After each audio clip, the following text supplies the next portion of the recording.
Olá, me chamo Marta Jarandia, sou estudante de Direito e gravo conteúdos para estudar.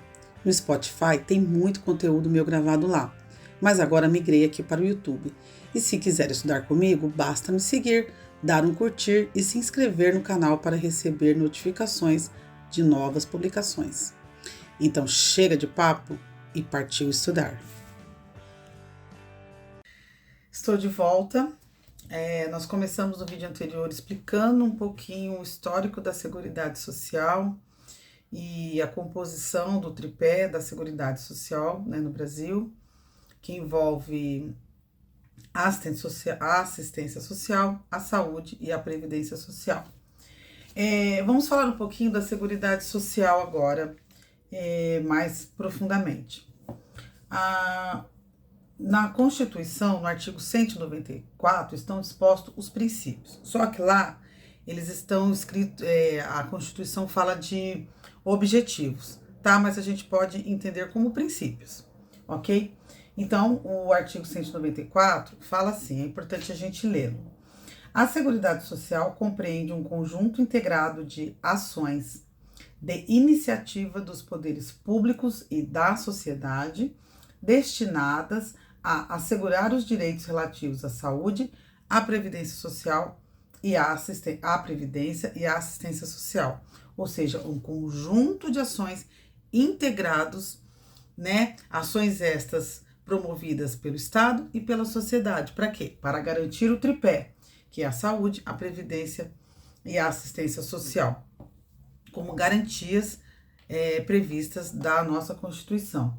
E aí fala, no parágrafo único, compete ao poder público, nos termos da lei, organizar a Seguridade Social com base nos seguintes objetivos, leia-se aqui, princípios. São 7 e são eles que nós vamos estudar nesse vídeo.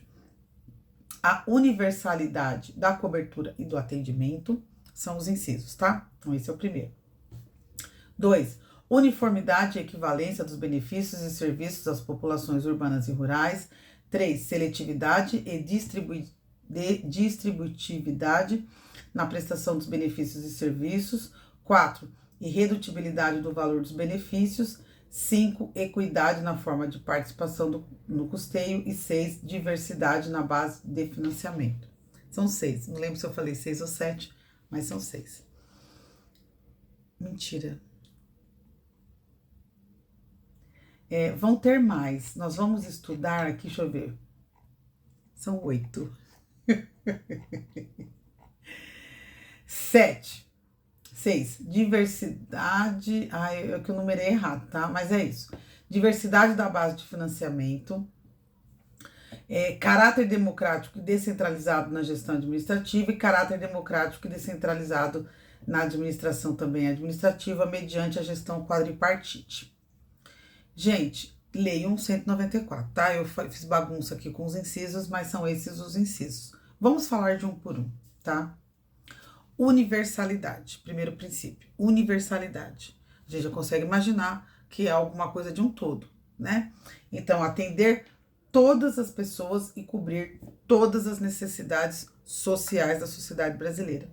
A proteção social oferecida pela Seguridade Social deve alcançar todos os riscos sociais. Então, foi pensado em todos os riscos que os brasileiros poderiam ter, né? Os infortúnios aos quais quaisquer pessoas estão sujeitas e que possam levá-las a uma condição de necessidade, tais como maternidade, velhice, doença, acidente, invalidez, reclusão e morte. Essa é a base dos princípios, dos benefícios previdenciários. Nessas situações de maternidade, velhice, doença, acidente, invalidez, reclusão e morte, daí vão se desdobrar os benefícios, tá? Então, a ideia da universalidade no caráter objetivo é atender, então, todas as necessidades sociais. E, subjetivamente falando, todas as pessoas. Então, daí vem a ideia do princípio da universalidade. Atender todos os riscos sociais e todas as pessoas. O segundo princípio, uniformidade e equivalência de benefícios e serviços entre a população rural e a população urbana. Então, temos duas coisas aqui, a uniformidade e equivalência e a população rural e a população urbana. Como assim? A uniformidade refere-se à igualdade quanto aos eventos a serem cobertos para as populações urbanas e rurais. Então, precisa haver essa igualdade. Diante das mesmas contingências, ou seja, diante das mesmas contingências, ou seja, das mesmas necessidades, a população urbana e a rural tem que ter uniformidade nesse atendimento. Então, nos casos de morte, de velhice, de doença, de maternidade, tem que haver essa uniformidade de tratamento pela Seguridade Social para a população urbana e para a população rural. A cobertura deverá se estender para as duas populações em pé de igualdade, né? Então, a uniformidade, essa uniformidade, padronização desse atendimento, e aí, no mesmo princípio ainda, no mesmo inciso, fala da equivalência, que refere ao valor pecuniário dos benefícios ou qualidade da prestação dos serviços, porque a gente vai ver que tem benefícios e serviços, né? Nós vimos que a assistência social e a saúde presta serviços, e a Seguridade Social vai dispor de benefícios. Então, a equivalência refere-se ao valor pecuniário dos benefícios e à prestação dos serviços em relação às populações urbanas e rurais. Então, precisa haver essa equivalência.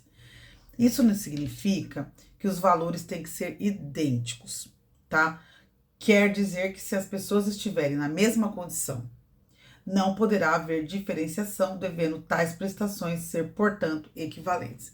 Quando ele fala que não precisa ser igual, é porque assim, o custo de vida, talvez, na zona rural, seja menor do que na zona urbana. Então, o que uma pessoa recebe para se sustentar no campo e em relação ao quem vive na cidade, o valor pode até ser o mesmo, mas vai atender diferenciamento, de forma diferente. Então, precisa haver essa equivalência, tem que se observar se o que está sendo concedido, se for igual, se vai atender as duas populações da mesma forma. Então, por isso que precisa haver essa equivalência, esse cuidado. Então, a uniformidade, garantindo que as duas populações sejam atendidas de forma uniforme, na mesma cobertura, mas que haja essa equivalência, esse cuidado, né, observando como é a vida no campo e a vida na cidade. O terceiro princípio, a irredutibilidade dos benefícios. Este princípio busca manter o valor real do benefício, ou seja, manter o poder aquisitivo do benefício para que o mesmo não seja corroído com a inflação do período. Dessa forma, é assegurado o reajustamento dos benefícios para preservar-lhes em caráter permanente o valor real. Então, não confundir o valor real com o valor nominal é muito importante, porque o valor nominal é o número. Então, por exemplo, R$1.000 é o valor nominal. O valor real é o valor nominal ajustado pela inflação. Então, se o benefício no ano seguinte é o mesmo que do ano passado, o valor nominal se manteve. Então, é R$1.000 nesse ano, o ano que vem é R$1.000. R$1.000 é R$1.000. Esse ano, o ano que vem, o ano passado, mas o valor real diminui. E, né, por conta da desvalorização do dinheiro. Então, esse princípio de irredutibilidade dos benefícios nada mais é do que vai ser um salário mínimo para determinado benefício? Vai. Então, esse salário mínimo ele é ajustado todo ano, o benefício também deve ser. E todos os anos, no mês de janeiro, o INSS, né, ele reajusta os benefícios aí, então, os pensionistas, quem recebe pensão por morte, a família do preso, que recebe auxílio reclusão, as pessoas que recebem aposentadoria, elas têm esse benefício reajustado de acordo com a inflação. Então, vai ter o valor nominal, né, a referência nominal, mas a referência real para que não esse poder aquisitivo, através desse benefício, não seja corroído pela inflação. Então, o princípio da irredutibilidade dos benefícios. Mais um princípio, equidade na participação do custeio. É similar ao princípio da capacidade contributiva lá do direito tributário. Então, esse princípio busca a observância dos critérios de justiça e igualdade e consiste em tratar igualmente os iguais e desigualmente os desiguais, na medida de suas desigualdades. Então, o que isso quer dizer? A contribuição para o sistema, né, no caso previdenciário, né, na Seguridade Social, será determinada de acordo com a capacidade econômica de cada contribuinte. Por isso que é similar ao direito tributário, a capacidade contributiva. Ou seja, né, quem tem maior capacidade contributiva deverá contribuir mais. Quem tem menor capacidade vai contribuir menos. E é justamente por isso que nem todos os contribuintes contribuem com a mesma alíquota. Eu, Marta, pago no meu demonstrativo de pagamento, no meu lerite, a minha parte que me cabe ao custeio da Seguridade Social. Não vem lá no meu lerite, INSS descontado? Sou eu contribuindo. Então, o Estado, a gente vai ver depois, né? O Estado contribui, a sociedade contribui e o trabalhador contribui. Cada faixa salarial tem uma alíquota, ok? Eu contribuo com 14% hoje. Eu contribuía com 11%. Com a reforma da Previdência, eu passei a contribuir mais. Então, é por faixa salarial, por bloco de faixa salarial. Até determinado salário contribui com isso, até determinado salário com isso. Por quê? Porque quem ganha mais vai ter que custear maior a Seguridade Social. Então, daí que vem a equidade na participação do custeio. Porque senão não é justo, né? Quem recebe, se todo mundo contribuísse igual, 14% para um significa de uma forma, para outro de outra forma. Então, quem ganha mais, quem ganha menos, o impacto vai ser diferente. Outro princípio, a diversidade da base de financiamento. Aqui a ideia é garantir que a arrecadação de contribuições, de modo que a base de financiamento da Seguridade Social seja mais variável possível, tendo diversas fontes de custeio. Então, nós vamos estudar aí que a Seguridade Social, o dinheiro que vem para o custeio das aposentadorias, das pensões e auxílio à maternidade, né? Todos esses benefícios, o dinheiro vem de algum lugar. Então, a ideia do princípio da diversidade da base de financiamento é que vem de muitos lugares, porque a gente precisa de muito dinheiro para custear tudo isso. Então, o custeio, ele é tríplice. Artigo 195 da Constituição, são 3 fontes de custeio para a sociedade: o Estado, os trabalhadores e os empregadores, as empresas, ok? Mais um princípio, seletividade e distributividade. Então, através de leis, vai se escolher quem será coberto e quais são os riscos. Então, o que eu falei? A Seguridade, ela vai cobrir, vai ser um sistema contributivo para na hora que esse contribuinte precise de renda, ele tenha, né? Então, quais são os riscos? O acidente, a doença, a morte, né? Com os dependentes. Então, a lei vai definir quem são, né? Vai ser nessa situação, nessa, né? Vai escolher, então, quem são os cobertos e quais são os riscos, e em quais situações. E o objetivo é a melhor distribuição de renda para diminuir as desigualdades sociais. Para que a sociedade tenha um equilíbrio, porque se as pessoas não tiverem uma renda nesses momentos, como que ela vai sobreviver? E aí as diferenças sociais aumentariam. A ideia é essa. Então, seletividade e distributividade. A seletividade impõe ao legislador, né, aos nossos deputados e senadores, a delimitação do rol de prestações, devendo definir na lei orçamentária onde aplicar os limitados recursos dentro das ilimitadas demandas da sociedade. É um mar de necessidade, né? São ilimitadas as demandas da sociedade. Então, o legislador precisa ver onde vai aplicar esses valores, levando-se em conta as prestações sociais de maior relevância para o bem-estar da sociedade, a justiça social e as possibilidades econômico-financeiras do sistema. Então tem que se pensar nessas pessoas. Essas pessoas não podem ficar à margem da sociedade, né? Nessas situações. E a distributividade, que tem por objetivo diminuir as desigualdades sociais. Ninguém quer um país em que haja discrepância, muitos com muitos e poucos, né, com muito pouco. Então, a ideia é diminuir, essa distributividade é diminuir as desigualdades sociais, buscando melhor distribuição de renda, direcionando a atuação do sistema protetivo às pessoas com maior necessidade. Como exemplo de distributividade, podemos citar um dos tripés, que é a assistência social, que é concedida apenas a quem dela necessitar. Também podemos citar o auxílio reclusão, o salário família, que são benefícios previdenciários que a gente vai estudar posteriormente, concedido não a todos os segurados, mas apenas aos segurados de baixa renda, porque a gente vai ver que o salário família, o auxílio reclusão, né, que não é dado ao preso, mas à sua família, né, e ao preso que contribuía, porque é um sistema contributivo, é para uma certa renda. Então não é todo preso contribuinte, que era contribuinte, que a família vai receber, né? São os de baixa renda e a lei vai estabelecer tudo isso. Também princípio gestão quadripartite. Gestão, a gente viu que o custeio é tripartite. Estado, empresa, né? Empregadores e trabalhadores. O custeio, ou seja, a grana, da onde sai. Agora, a gestão, a administração, ela é quadripartite. A representação democrática da sociedade nos conselhos dos subsistemas da Seguridade Social. A gestão é feita pelo Estado, pelas empresas, pelos trabalhadores e também os aposentados e pensionistas.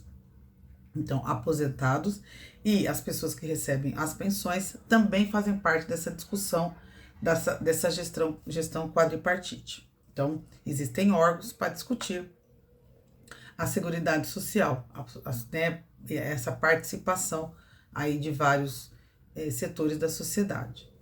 Este princípio assegura a participação da sociedade na gestão da Seguridade Social, ou seja, deixa de ser administrada exclusivamente pelo poder público e passa a ser compartilhada com integrantes da sociedade civil, tendo, portanto, caráter democrático e descentralizado, mediante gestão quadripartite, com a participação dos trabalhadores, empregadores, aposentados e do próprio governo em órgãos de deliberação colegiados.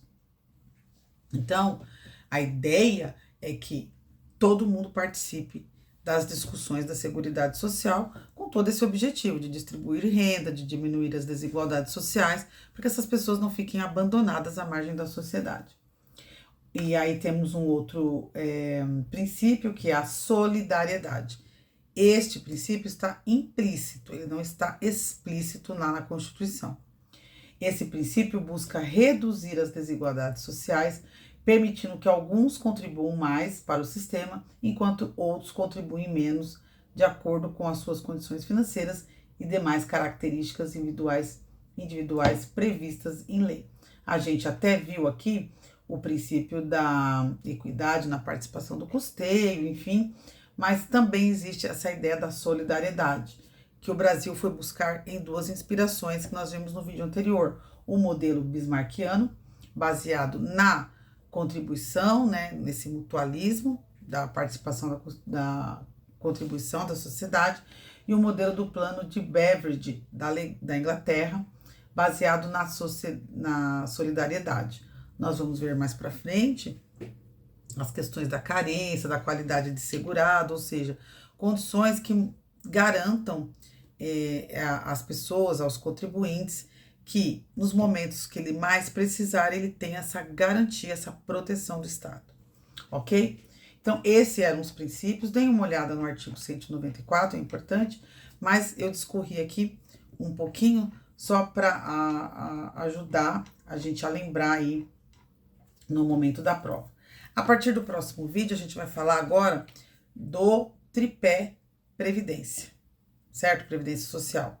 Até aqui nós estudamos a Seguridade Social como um todo, que envolve a saúde, a assistência social e a previdência. E a partir do próximo vídeo, a gente vai afunilar, então, na Previdência Social, suas características, seu custeio, os seus benefícios, quem são as pessoas cobertas por esses benefícios e tudo mais, tá bom? Então, te vejo logo mais.